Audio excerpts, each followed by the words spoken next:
Okay, turn in your Bibles to Exodus chapter 3, and we're going to look at verses 13 through 15. And I'll begin reading verse 13. Then Moses said to God, Behold, I'm going to the sons of Israel, and I shall say to them, The God of your fathers has sent me to you. Now they may say to me, What is his name? What shall I say to them? Now this is verse 14. God said to Moses, I am who I am. And he said, Thus you shall say to the sons of Israel, I am has sent me to you. Okay, the meaning of the name Yahweh is I am. In fact, when he says I am who I am, in effect what he's saying is I exist. No one created me. I am the creator. I created everything. Now let's look at verse 15, because this verse is very important.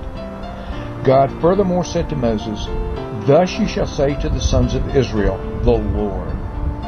Now, all the letters in the word Lord there are capitalized. I know that's where the name Yahweh belongs, so let's put it there. I'm starting again at the beginning of verse 15.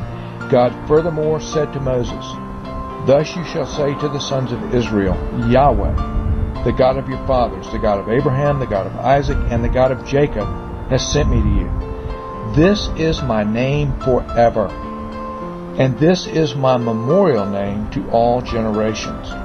Now, the word forever, what does it mean? Well, obviously, forever means without end. But he doesn't stop there. He says, This is my memorial name to all generations. Now, in the New International Version, it would read, This is the name by which I am to be remembered from generation to generation.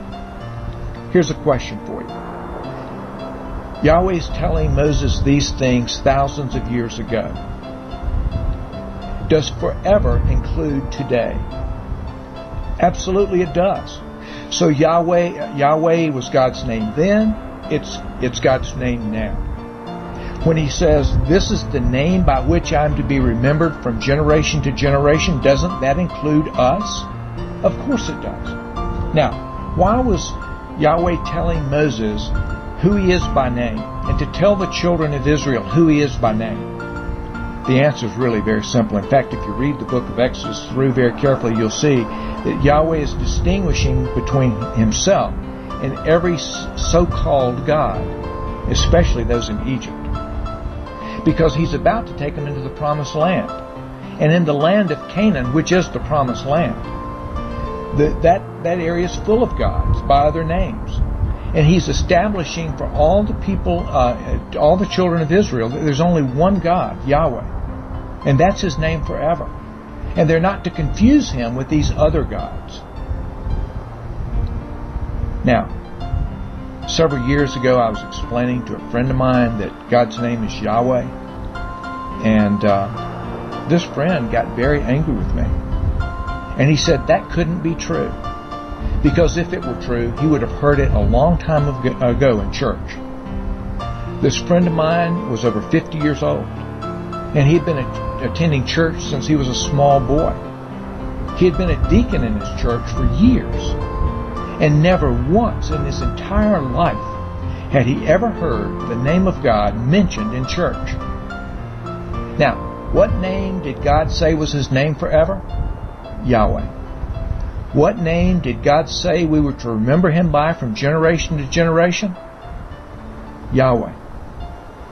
And this friend had never even heard God's name in church. Do you see how wrong this is? The world is full of other gods even now. And they have other names. And what was true then is just as true today. There is only one real God. And his name is Yahweh.